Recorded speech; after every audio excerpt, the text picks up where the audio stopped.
Greetings. I read The BFG by Roald Dahl. This is a great book that starts out with a girl named Sophie. She wakes up late at night, hearing noises outside. Her parents used to tell her that these were the times whenever strange creatures were outside. So she looked outside, saw a giant, big one too. He's like really tall. He had this big old trumpet-looking thingy he put inside the windows, and she's like, "Oh no, he's gonna eat him!" But she didn't know this, but he could sense her that she was there, so he knew she was over there.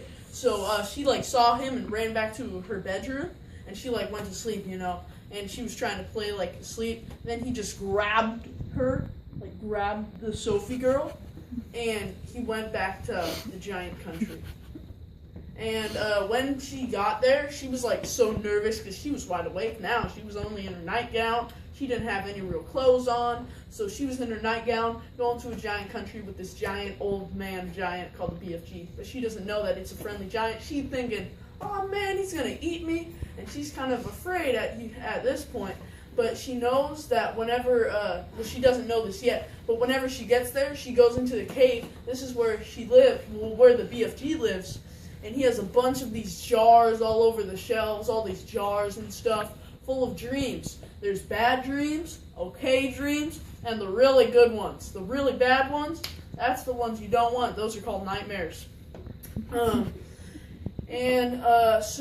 what the BFG did, that trumpet thingy that you saw in the beginning of the book that I was talking about, that he blew into the kids and stuff, those are actually dreams. He collects dreams and then shoots it through the trumpet thingy into the houses, and the houses, they're full of these dreams now, and all the kids are getting good dreams. He always throws away all the bad dreams, so the bad dreams, not good ones, but he has thousands of jars full of dreams in his place, and he goes to the special place with the net, and he gets all the dreams up and SpongeBob stuff, and she's still thinking that he's gonna eat her, but he tells her that he's the big friendly giant. So at this point, she's pretty chill and not thinking about it. And now he's starting to learn a little bit more about her and learning about the different things that they eat and how snozzcumbers, which is what the BFG eats, are completely nasty and disgusting. And she doesn't want to eat any of that. But there's this Fuzzwinkle stuff that's really good and it tastes like Sprite. That's what kind of an example of it. And it makes you fart and it makes you feel good. Clears out your stuff. That's actually what it does. It's not a joke. But it clears out your sinuses and it's kind of like wasabi. But what it does, it's really good for you. And then she learns that he's not the only giant, but he's the only friendly one that doesn't eat humans. Because all the other ones are in the night, they go to the actual America, and they say, depending on what country it is, that's the different tastes that all the humans have. So the London people have a royal taste, and then the American people have I don't know, but they all have different tastes. If you can see what I'm saying, some have chewing taste, some have really good, some have a tangy taste. It's all these different things.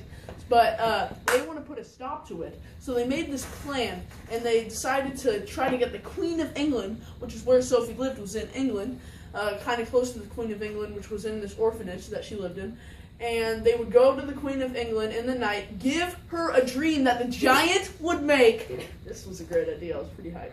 But they would give her a dream that the giant would make, and put it do the little whoop thing and make her awake and tell her everything about the giants. Now they're eating people in the night in different countries and why people are going missing in Baghdad, all these different places America, Britain, and France. Britain, not England, you know what I'm saying.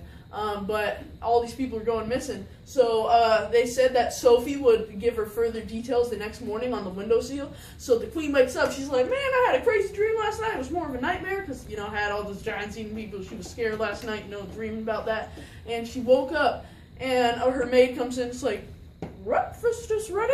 And so the maid opens the windows because, you let light in the morning. You know what I'm saying? She had these big windows. She's the queen, so she has some big windows.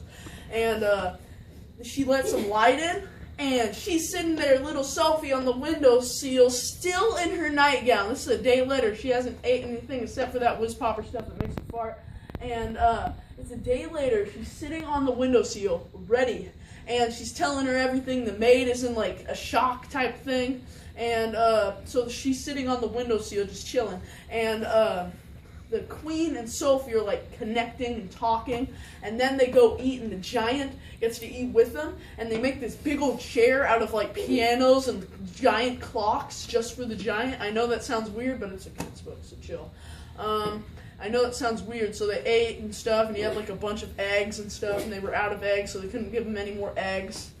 And then they went on the adventure. What they would do is have all the generals go with their helicopters with the giant, and the giant's like really fast, so he can run really fast, and then he would go into the secret land, because there's like this secret passageway to go to the giant country. And they would get there, get the ropes, because the giants sleep during the day and eat all the people during the night, and they can only sleep 2 hours a day. So when they sleep like super heavy, like extremely heavy, you know what I'm saying? So they're like sleeping heavy, doing all this stuff, and while they're doing that, they're going to get these giant strong ropes and just wrap them around the legs and the arms. So they get there, they're all silent and stuff, wrapping it around the arms. And there's one problem. One of them, the biggest one, like the strongest and like the one that eats the most, he's like loose, his arm, he's like sleeping. And, you know, his arm is under him. Some people sleep like that. I don't know. I'm not gonna look, but he's sleeping. And then someone tries to get the arm out, like an army soldier, and then he wakes up, he's like, and then grabs him and eats him, and everyone's like, ah! Made that one like Star Wars noise, you know, when they fall off the thing, and it did the Lord of the Rings, but so he falls off and eats, and everyone's like, ah! And then Sophie got this like royal like little thing that goes on your shoulder from the queen, and she stabbed it into the giant's ankle, and he's like, and they're really dumb. They're not very educated. They're like living things are ugly too. So the BFG tricks the giant into thinking that he got stabbed like by a scorpion, and then he's like, oh, get the venom out. So he's like, okay, just look up, close your eyes, I'll do it for you. It's like, okay, fam. So he had the arms and he wrapped them around, and they got him, jabbing him. 10 likes for this video. But he got him, and then they got back, so they got all the giants all like wrapped up and stuff. They got him on the helicopters, brought him back to England. While they were gone, they made this big old hole. I don't know how they did it. They must have had like 1,000 bulldozers. And they made a huge hole. And then they put all the giants in there, and they had to eat snozcumbers for the rest of their life. That's the end of the story. Like the video, subscribe if you're new. Peace out.